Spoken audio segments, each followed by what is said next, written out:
ಇದ್ರ ಬಗ್ಗೆ ಮಾತಾಡ್ಬೇಕು ಬಿಡ್ಬೇಕು ಅನ್ನೋದು ಒಂದು ತಿಳಿವಲ್ಲಾಗೈತ್ರಿ. ಯಾಕಂದ್ರೆ ಈಚೆ ಕಡೆ ನೋಡಿದ್ರೆ ರೈತರ ಪೀಕ್ ಹಾಳಾಗಿ ಹೋಕ್ಕವು. ಮತ್ತೆ ಇತ್ತಾಗ ನೋಡಿದ್ರೆ ಇಲ್ಲಿ ಅಡ್ಡಾಡೋರು ಎಲ್ಲರೂ ಜನರಿಗೆ ಕಂಡಾಪಟ್ಟಿ ತೊಂದರೆ ಐತ್ರಿ. ರೋಡ್ ಮೇಲೆ ರಾಶಿ ಹಾಕೊಂಡ್ ಮಕ್ಕೊಂತಿರಲ್ಲ, ಇದ್ರ ಮೇಲೆ ಮಕ್ಕೊಳಕ್ ಹೋಗ್ಬೇಡ್ರಿ. ಅವರು ಕುಡಿದ ನಿಷೇಧಾಗ ನಿಮ್ ಮೇಲೆ ಹಾಸ್ಕೊಂಡ್ ಹೋದ್ರಂದ್ರ ನೀವು ಹಾಕಿರಿ. ಮುಂಜಾನೆದ್ದು ನಮ್ಮ ಮೂವ್ ಮಾಡಿದ ಒಗ್ಗರೆನ ಹೊಡೆದ ನಾವು ಹೊಂಟಿವ್ರಿ ಈಗ ನಮ್ಮ ಮೋಟ್ರ ರಿಪೇರಿ ಮಾಡಾಕ. ಇವತ್ತಿನ ನಮ್ಮ ಕೆಲಸ ಏನಪ್ಪಾ ಅಂತಂದ್ರ ನಮ್ಮ ಹೊಲನ್ ಪೀಕ್ ಒಣಗಾಕತ್ತವ್ರಿ. ಅದ್ರ ಸಂಬಂಧ ಹೊಳಿ ಮೋಟ್ರ್ ಚಾಲೂ ಮಾಡಿದ್ರ ಅಂತಂದು ಹೊಳಿಗೆ ಬಂದಿದ್ದೀವ್ರಿ.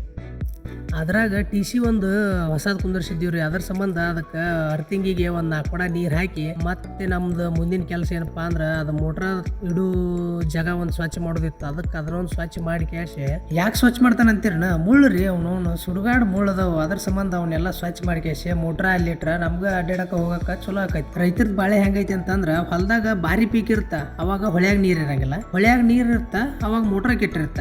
ಹಿಂಗತ್ತಾರ ಒಂದಲ್ಲ ಒಂದು ಸಮಸ್ಯೆ ಇರತ್ತವ್ರಿ ರೈತರಿಗೆ.